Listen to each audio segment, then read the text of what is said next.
លោកអើយលោកគ្រាន់តែហូបកុំសំញែងឲ្យអ្នកក្រមើលអីអ្នកក្រកំពុងតែស្រេកឃ្លាន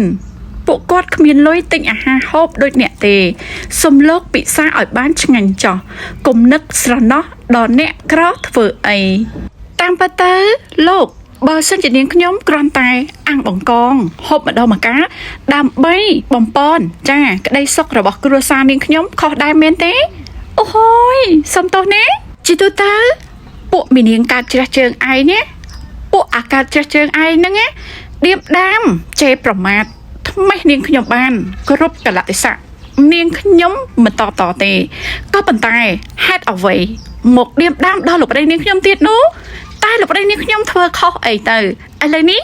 នាងខ្ញុំសួរដល់អ្នកក្រទាំងឡាយអើយតែលោកប្តីនាងខ្ញុំគ្រាន់តែ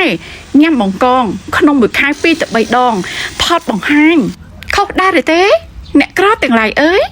អ្នកក្រទាំងឡាយអើយតោះមើលសកម្មភាពរបស់នាងខ្ញុំសពថ្ងៃណាជីវភាពសពថ្ងៃរបស់នាងខ្ញុំប្រពន្ធប្រឹងប្តីខំសន្សំលុយទុកជូនលោកឪពុកអ្នកម្ដាយទាំងសងខាងទី1ទី2គឺបង់ធនាគារទី3បង់សម្រាប់បុគ្គលិកទឹកភ្លើងនិងសល់បន្តិចបន្តួចចាយផ្ទាល់ខ្លួនតែប៉ុណ្ណោះ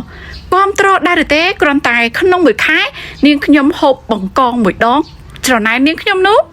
តាមពិតទៅបងប្អូនវីដេអូរបស់នាងខ្ញុំតាំងពីនាងខ្ញុំចេះផលិតវីដេអូមករយៈពេល1ឆ្នាំបន្តិចហ្នឹងណាគឺនាងខ្ញុំមិនដែលថតបង្ហាញការហូបទេដោយសារតែនាងខ្ញុំយល់កន្លែងហ្នឹងចាយល់កន្លែងហ្នឹងនាងខ្ញុំអត់ដែលបង្ហាញហូបច្រើនលើសពី1គីឡូទេបងប្អូនហើយគាត់មើលងាយអ្នកក្រខ្លាំងណាពាក្យដែលគាត់ថាអ្នកក្រអត់ឃ្លានហ្នឹងណាគឺគាត់កំពុងតែមើលងាយអ្នកក្របងប្អូនអ្នកក្រទាំងឡាយអើយអ្នកក្រអត់មានលទ្ធភាពក្នុងមួយខែទិញបង្កងហូបមានបងប្អូនបើសិនជាអត់មានណាមិនមែនជាអ្នកស្រែទេបងប្អូនអ្នកស្រែបច្ចុប្បន្ននេះណាមានជាងអ្នកក្រុងផងនាងខ្ញុំនិយាយឲ្យត្រង់ចាបើសិនជាស្រែចំស្រែក្រុងចំក្រុងចាអ្នកស្រែគេចេះដាំដំណាំអ្នកស្រែគេចេះចិញ្ចឹមសត្វអ្នកស្រែគេចេះនេសាទត្រីចានិយាយចំយកអស់នឹងទៅលក់ដូរបានបង្កងហូបបានក្នុងមួយខែតែអ្នកក្រុងមិនចំក្រុងអ្នកស្រែមិនចំស្រែទេដែលមិនមានលទ្ធភាពទិញបង្កងក្នុង1គីឡូមួយខែហូបបាននោះមើលមុខគេនិយាយថាគេញ៉ែមហួសចិត្តហ្មងបងប្អូន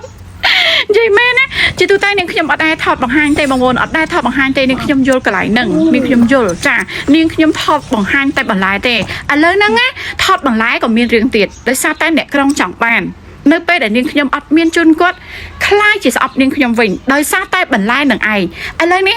ឲ្យសុថាវិនធ្វើអ្វីត្រូវទៅពាក្យចាតែងតែនិយាយថា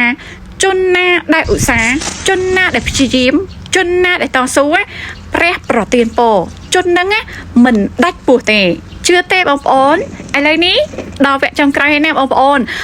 នគួរតែយកជីវិតយើងស្រូបទាញអ្វីជាមួយគេហ្នឹងងាយស្រួលស្រូបទាញបានបើសិនជាបងប្អូនមើលខ្ពស់ពេកបងប្អូននឹងដួលបាក់កស្លាប់ហើយតែបងប្អូនមើលត្រឹមតែជីវិតនាងខ្ញុំបងប្អូនងាយស្រួលស្រូបទាញបងប្អូនដាំបន្លែបន្តិចបន្តួចអញ្ចឹងអ្នកណាក៏ធ្វើបានដែរចាអ្នកណាក៏ធ្វើបានដែរត្រឹមបង្កងក្នុងមួយខែហូបស៊ីផុយមែនទេអ្នកក្រគ្នាយើងហេ